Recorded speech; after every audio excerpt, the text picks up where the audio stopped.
मैंने animal movie फिर से जाके थिएटर में देखी। क्यों? 4 क्वेश्चंस का आंसर ढूंढने के लिए। रीजन नंबर 1, तुमको सुनकर थोड़ा अजीब लग सकता है, लेकिन एक विचित्र कंडीशन से जाना पड़ता है मुझे। हर movie first day first show देखने जाओ, 95% टाइम थिएटर खाली होता है, और अगर कोई बड़ी पिक्चर आ भी गई तो मुश्किल से वो आधा भरा होगा। फुल ऑडियंस से पैक्ड थिएटर में मूवी मैंने लास्ट टाइम कितने सालों पहले देखी थी ये भी याद नहीं। हर बार अपने मन की थॉट उल्टी करके चला जाता हूँ ऑडियंस का रिस्पॉन्स कैसा है, तो इसलिए मैंने पिक किया संडे, वो भी रात के 10:30 बजे का शो। और शायद गलती कर दी क्योंकि बहुत ज्यादा लेट हो गया। ऑलमोस्ट 3.5 घंटे की पिक्चर है, रात के 2 बजे खत्म हुई। इतने लेट नाइट के कारण मेजॉरिटी ऑडियंस मेल थे, वो भी 18 साल से ऊपर। एक आधा बच्चे फिर भी नोटिस किए मैंने। क्या हो रहा है ये? पूरा 100% तो भरा नहीं था, लेकिन मेरे यूजुअल एक्सपीरियंस से बहुत ज्यादा क्राउड थी, जिन्होंने मूवी के दौरान ऐसी कमेंट्री पास करी है ना, ऐसी बातें चिल्ला रहे थे। इंटरवल के बाद रणबीर को गोली लगी है, वो हॉस्पिटल के अंदर है, दरवाजे के बाहर बैठ के रश्मिका रो रही है। उनका दुख शेयर करने के लिए पीछे के रो में लोग भाभी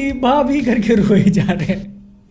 जोया के साथ पूरा सीन होने के बाद जब असलियत सामने आती है तो फिर चिल्ला रहे कि उसको मत मारना, मराठी गाली। और साथ में जो रेगुलर वाला एक्सपीरियंस होता है कि पिक्चर के बीच में ही लोग आ रहे हैं, कोई फ्लैश जला रहा है। रणबीर और बॉबी की फाइट होने के बाद लोगों को लगा कि पिक्चर खत्म, 10-15 थिएटर छोड़ के चले गए। तो मेरे ध्यान में आया कि थैंक गॉड मूवी ऐसे पॉइंट पे खत्म नहीं होती है, काफी ज्यादा एंटी क्लाइमैक्टिक हो जाता। अब मूवी खत्म तो वो पूरा एनिमल पार्क वाली चीज पे होती है, बट वो सीक्वल का सेटअप है। इस पिक्चर की एक्चुअल एंडिंग रणबीर और उसके पापा के बीच वाला सीन काफी ज्यादा इमोशनल, और उसमें रणबीर को देखकर तो लोग तारीफ करेंगे, but Anil Kapoor, I am quite surprised to see कि लोग उनके बारे में ज्यादा बात नहीं कर रहे हैं। रीजन नंबर 2, जब तुम पिक्चर दूसरी बार देखते हो तो काफी सारी छोटी छोटी डिटेल नोटिस कर जाते हो। प्लेन में जब रश्मिका को लेके जाता है तो मुंह से मुंह पानी पिलाना इज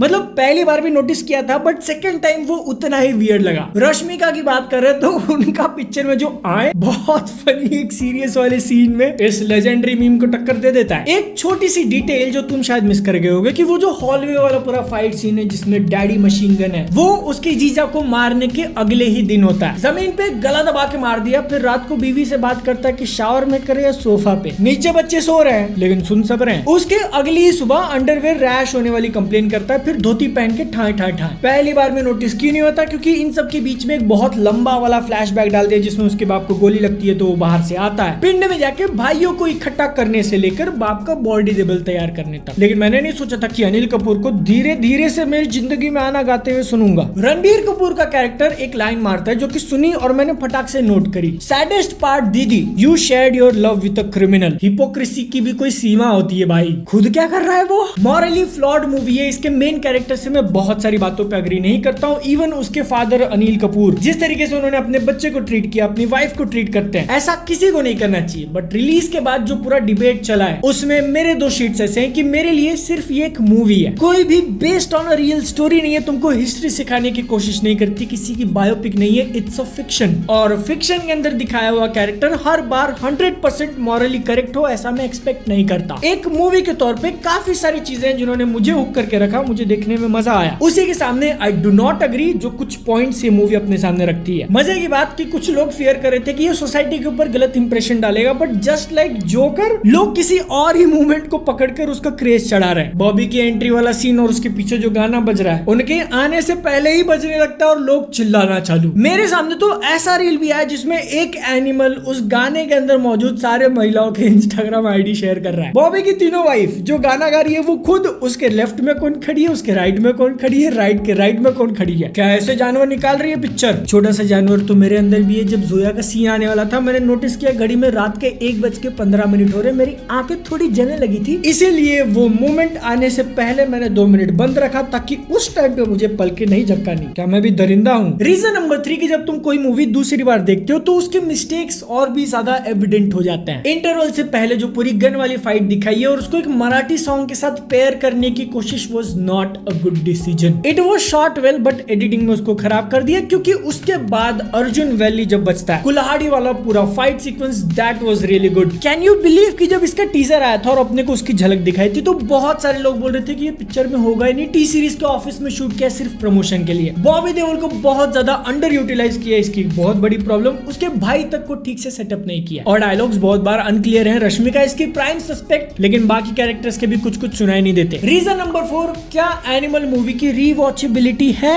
हाँ, जहाँ तक मेरे को पता है इसका साउंड ट्रैक अभी तक पूरी तरीके से पब्लिक नहीं किया है। बैकग्राउंड म्यूजिक की बात कर रहा हूँ। एनिमल का थीम बजता है जब भी रणबीर कपूर उस जोन में जाने लगता है। फैक्ट्री के सायरन वाले साउंड्स मफल्ड करके डाले हैं और दूसरा ड्रम वाले एकदम ऐसा ब्लड पंप कर देते हैं। कब डालोगे टी सीरीज? फाइनल चीज जहाँ पे ये मूवी मुझे रॉन्ग प्रूफ करने वाली थी, मैंने बॉक्स ऑफिस कलेक्शन का वीडियो बनाया था। उसके अंदर जो इनिशियल प्रेडिक्शन आए थे कि 700 करोड़ प्लस जा सकती है इंडिया नेट, मैंने बोला मेरे को नहीं लगता ये पॉसिबल है। एक्चुअली जिस लेवल का होल्ड ये दिखा रही थी, टर्न्स आउट कि मैंने जितना सोचा था उससे ज्यादा पॉसिबिलिटी थी। पॉसिबल हो सकता था क्योंकि 10 डे इसका नेट टोटल हुआ है 431 करोड़। शाहरुख खान की पठान जिसका 543 है उसको आराम से बीट कर देगी और second highest grossing Hindi movie ever 600 crore के बहुत पास जाएगी, मे बी इवन क्रॉस कर दे। बट नंबर 1 पे जो जवान बैठा है 640, उसको मे बी चैलेंज ना करे। और उसके पीछे 2 रीजन है। अगर डंकी और साला रिलीज नहीं हो रहे होते तो सिर्फ रिलीज के 20 दिन बाद 1 महीने का अगर खुला रन मिलता है एनिमल को तो कोई भी नंबर पॉसिबल था, जैसा जवान को मिला था। लेकिन वैसा होने वाला नहीं है। अब क्या हो जाएगा, दोनों मूवीज एक साथ आ रही है तो उनकी रिलीज के एटलीस्ट पहले 3 दिन तक तो स्क्रीन्स